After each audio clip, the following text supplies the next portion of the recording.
Hello, this is Jaycee Choi, and welcome to my newest episode of Confessions of an Enneagram Type 3. Today I wanted to talk about, as you know by the title, the question of how I deal with failure, especially as an Enneagram 3 and through those lens. So that's what I want to be talking about. A few things I guess you need to know about an Enneagram 3 type to begin with to get the context for this video is that Enneagram 3s are really obsessed with the way that we look towards others, as in our image is very important to us. So we're part of the heart triad, 2, 3s, and 4s. So essentially the way that we are portrayed towards others is what's very important to us, and not so much as like how we feel about ourselves. It's more about how we look in other people's eyes. So first of all, to define what failure even means to me, it's usually, I guess it would be when I look incompetent in the eyes of others. That's when I fail the most, or when something that I was trying to accomplish to look good doesn't go through. And obviously, that's a huge flaw of the Enneagram 3 type is, being so overly identified with our accomplishments. But, I mean, I'm not going to deny that that is true, which is why I'm an Enneagram Type 3.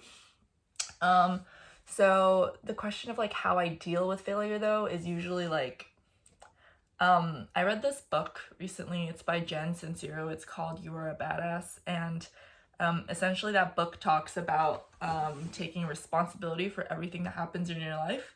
So it doesn't really matter if it's your fault or not, because in general a lot of things that happen to you is not your fault, but doesn't mean that it's not your responsibility.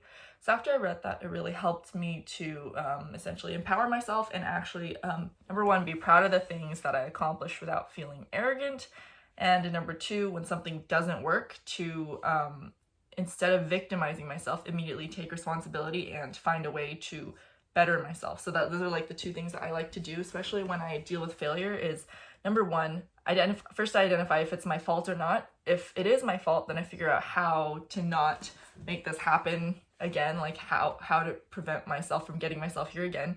Number two, if it's not my fault, then I also try to do the same thing if possible.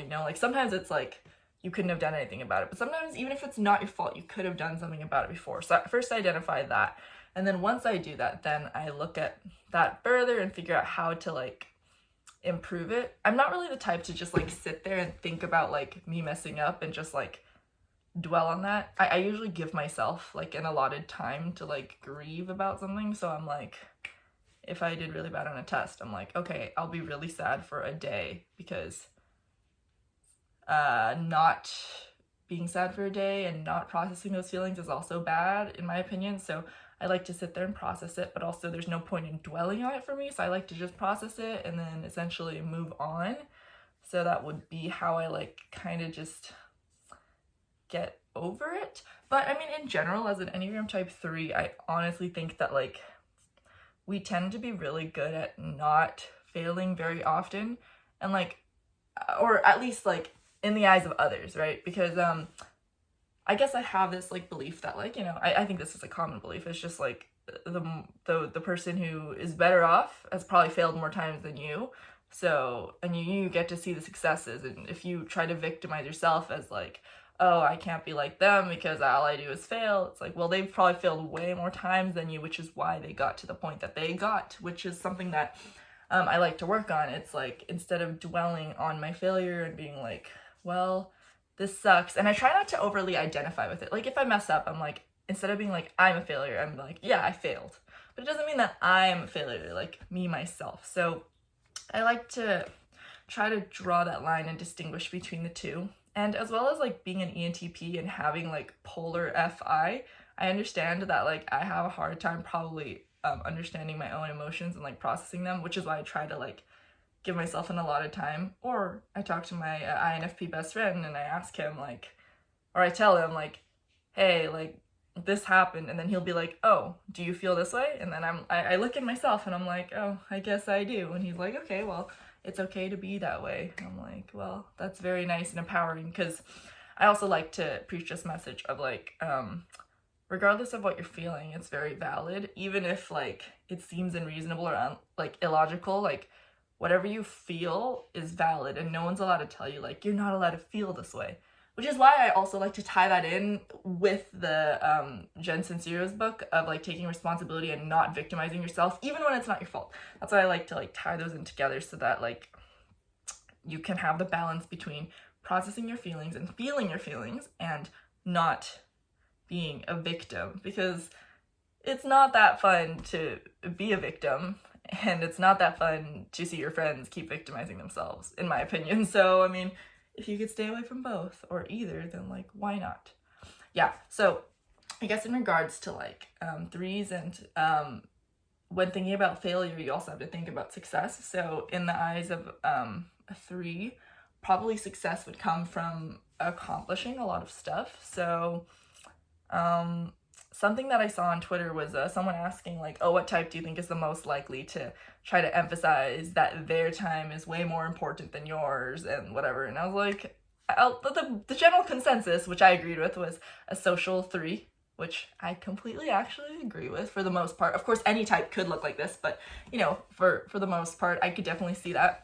I'm a self-preservation 3, but I'm a self-preservation / social, so I'm like, I mean, I could see the similarities, especially with me. But something that like I definitely see a lot with, I guess, social 3s is that they like to really like push in your face the amount of success that they have, and like the amount of like accomplishments that they have that I can't personally relate with, just because for me, I'm just like, I'm accomplishing a lot for the eyes of others, but for me as an SP, so for me, it's more important that I accomplish a lot and look good in your eyes rather than getting along with you. I would argue that social 3s, they like want to look good in your eyes so that they can like work their way up and be in like a good relationship with people around them. But for me, I just want other people to think that like I'm great, essentially, as an SP3. But also, it doesn't matter so much if they like me for it. It's more of like,